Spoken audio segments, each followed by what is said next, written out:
بسم اللہ الرحمن الرحیم اللہم صلی علی سیدنا و مولانا محمد النبی الامی وعلیہ و صحابہ بارک وسلم صلاۃ و سلام علیہ۔ میں سید نعیم علیہ، میرا چینل ہے سدا بہار باتیں۔ آگے اللہ کی مرضی۔ سرکار غوث بنگالہ کے سوانح حیات نئی کتاب پارٹ بائی پارٹ ڈال رہا ہوں۔ پارٹ 71 حقیقت اور راز سربستہ کا حکیم صاحب نے اب اظہار کیا، لیکن وہاں والوں میں اتنی صلاحیت کہاں تھی کہ اس اہمیت کو سمجھ پائے، لیکن پولیس والوں نے اتنی عقل مندی ضرور کی کہ اس رپورٹ کا کوئی اثر نہیں لیا، بلکہ اس کو ہمیشہ کے لیے ایسا دبا دیا کہ حکیم صاحب کو بھی پولیس کے ذریعے کوئی خبر معلوم نہیں ہو سکی۔ ادھر نوجوانوں کو والدین سے ضد ہو گئی اور انہوں نے اپنا مسکن حکیم صاحبی کے ڈیرا کو بنا لیا۔ حکیم صاحب نے بھی ان کی دل بستگی کا مزید سامان فراہم کیا۔ پہلے بزرگوں کے کشف و کرامت کا تذکرہ جمیل ہوتا، پھر ان کے بعد حضور میں آداب نشست و برخاست بتلایا جاتا، پھر ان سے فیوز و برکات کے حصول کا طریقہ بتایا جاتا۔ جب وقت رہتا تو کبھی کبھی حاضرات کا عمل کیا جاتا۔ نوجوانوں نے حاضرات سے گہری دلچسپی لی۔ اب حکیم صاحب کا یہ حال ہو گیا کہ لڑکوں کو ساتھ لے کر رات کی تاریکی میں شہر سے باہر نکل جاتے اور حاضرات کے ذریعے نئے نئے حالات کا پتہ لگاتے۔ اللہم صلی علی سیدنا و مولانا محمد النبی الامی وعلیہ و صحابہ بارک وسلم۔ ایک دن حاضرات ہی کے ذریعے یہ بھی معلوم ہوا کہ شہر سے قریب ہی کچھ فاصلے پر ایک گاؤں کے تالاب میں بہت بڑا دفینہ ہے۔ لڑکے حکیم صاحب کے در پہ ہو گئے کہ کسی طرح سے بھی ہو اس دفینے کو حاصل کیا جائے۔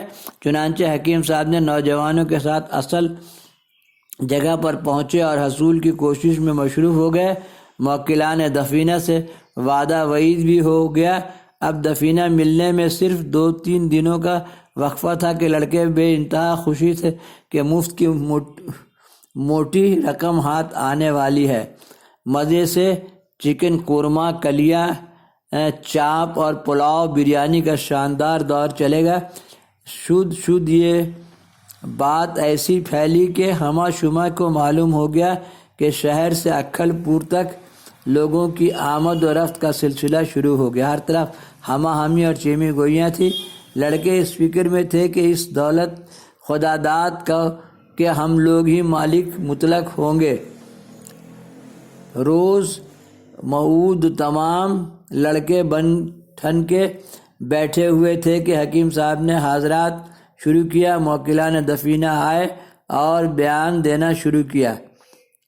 بیان سن کر لڑکوں کی تمناؤں پر پانی پھر گیا اور دلوں کی دھڑکنیں بے قابو ہو گنے لگی۔ حکیم صاحب معاملہ کی تہ تک پہنچ گئے اور سمجھ گئے کہ حیران و شدرش ہو کر وہاں سے بھاگنے کی فکر کرنے لگے۔ موکلان کا بیان یہ تھا کہ کل تک اس دفینے کی کنجی ہمارے اختیار میں تھی، لیکن آج اس حلقے میں وہ شاہ ولیت تشریف لا چکے ہیں جن کے قبضے و تصرف میں تمام کنجیاں دی گئی ہیں۔ اب ہم لوگوں کا اختیار اس دفینے پر نہیں۔ شاہ ولیت کی اجازت کے بغیر اس دفینہ پر کوئی بھی تصرف نہیں کر سکتا۔ حکیم صاحب پوری طرح سراسیمی ہو چکے تھے اور تمام رفقا خزانہ اور عمل کو وہیں چھوڑ کر شہر کی طرف دوڑے۔ شہر پہنچنے پر ایک شخص سے دریافت کرنا شروع کیا کہ آج کل شہر میں کوئی فقیر، کوئی عالم، کوئی بزرگ تشریف لائے ہیں۔ لوگ اپنی لا علمی اور ناواقفیت کا اظہار کرتے آپ کا ایک ہم نشیں شہر آیا ہوا تھا۔ اتفاق ان سے ملاقات ہو گئی۔ اس نے تو حش و پریشانی کی وجہ دریافت کی تو حکیم صاحب نے فرمایا کہ بھائی ان سب باتوں کو چھوڑو، پہلے یہ بتاؤ کہ یہاں کوئی بزرگ یا عالم یا دین تشریف لائے ہیں یا نہیں۔ رفیق اپنی لا علمی کا اظہار کر ہی رہا تھا کہ ایک تیسرے نے اس کی گفتگو کو سن کر کہا، ہاں حکیم صاحب، پٹنہ سے ایک مولانا صاحب آج ہی صبح فضل سرکار جی کے یہاں تشریف لائے ہیں۔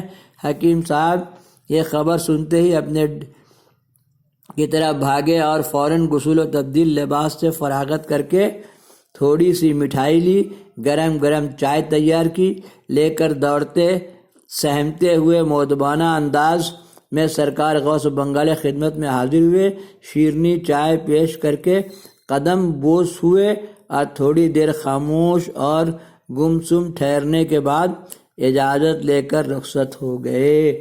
سرکار غوث بنگالہ رانی گنج میں آ گئے۔ اللہم صلی علی سیدنا و مولانا محمد النبی الامی والہ و صحابہ بارک وسلم فضل حق ہم عالم۔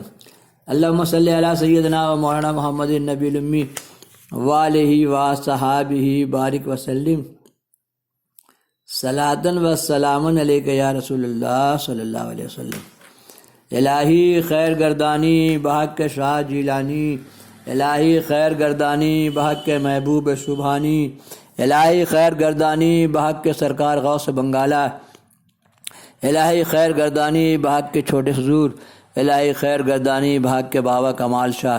اللہم صلی علی سیدنا و مولانا محمد النبی الامی والہ و صحابہ بارک وسلم صلاۃ و سلام علیک یا رسول اللہ۔ یا سرکار کرم فرمائیے، اندھیرا ہے گھر روشنی بھیک لوں گا، اندھیرا ہے گھر روشنی بھیک لوں گا، ضیائے رخ زندگی بھیک لوں گا، نہ چھوڑے گا دریا نعیمی تمہارا، بڑا دکھ سہا ہے خوشی بھیک لوں گا، تم آل نبی ہو سخی ہے گھرانہ، تم آل نبی ہو سخی ہے گھرانہ، بڑا در ہے آقا بڑی بھیک لوں گا، تم آل نبی ہو سخی ہے گھرانہ، بڑا در ہے آقا بڑی بھیک لوں گا، ضیائے رخ زندگی بھیک لوں گا، تم آل نبی ہو سخی ہے گھرانہ، بڑا دکھ سہا ہے خوشی بھیک لوں گا۔ جو بولے سو ہو جائے، اللہ والوں کی بارگاہ میں جو بولے سو ہو جائے۔ تو نے کچھ کہا ہی نہیں، پہلے تو ہے کہ تو نے اپنے رب سے کچھ کہا ہی نہیں۔ 5 ٹائم بولنا ہے، جن چاہیے، جورو چاہیے، زمین چاہیے، دکان چاہیے، مکان چاہیے، تیری حورے تیری جنت چاہیے۔ پھر آپ اپنا پیر بابا سے دعا کیجئے اور دیکھتے ہیں کیسا کرم کا خزانہ ہے نا۔ ساری دفینہ کی چابی سرکار غوث بنگالہ۔ اللہم صلی علی سیدنا و مولانا محمد النبی الامی والہ و صحابہ بارک وسلم۔ یہ نعت میں نے وہاں پڑھا تھا تو اللہ تعالیٰ کرم سے لائٹ ہی لائٹ ہو گیا۔ اللہم صلی علی، اور چاروں طرف سدا بہار کے چاروں طرف ٹاور لائٹ ہے، قبرستان میں ٹاور لائٹ، ہر طرف عالم نگر لائٹ سے سج گیا سدا بہار کے چاروں طرف۔ رات میں کبھی یہ نعت پڑھیں گے اور سدا بہار کا چھت سے روشنی دکھائیں گے، سوچئے اندھیرا۔ اس نے ہم لوگ ڈھبری جلاتے تھے، لنٹین جلاتے تھے، یا دعا کرتے تھے یا اللہ ادھر عالم نگر میں بجلی کیسے آئے گا۔ اللہم صلی علی سیدنا و مولانا محمد النبی الامی والہ و صحابہ بارک وسلم۔ اندھیرا ہے گھر روشنی بھیک لوں گا، ضیائے رخ زندگی بھیک لوں گا، نہ چھوڑے گا دریا نعیمی تمہارا، بڑا در ہے آقا بڑی۔ اب دعا ہے یا سرکار ڈالر چاہیے، سرکار ورلڈ بزنس چاہیے سرکار۔ اللہم صلی علی سیدنا و مولانا محمد النبی الامی والہ و صحابہ بارک وسلم صلاۃ و سلام۔ آپ صلی اللہ علیہ وسلم بولے کہ دنیا بھی مانگ اور آخرت بھی مانگ۔ اللہم صلی علی فضل حق ام عالم۔ یا اللہ مجھے بخش دے، یا اللہ مجھے بخش دے، یا اللہ مجھے بخش دے۔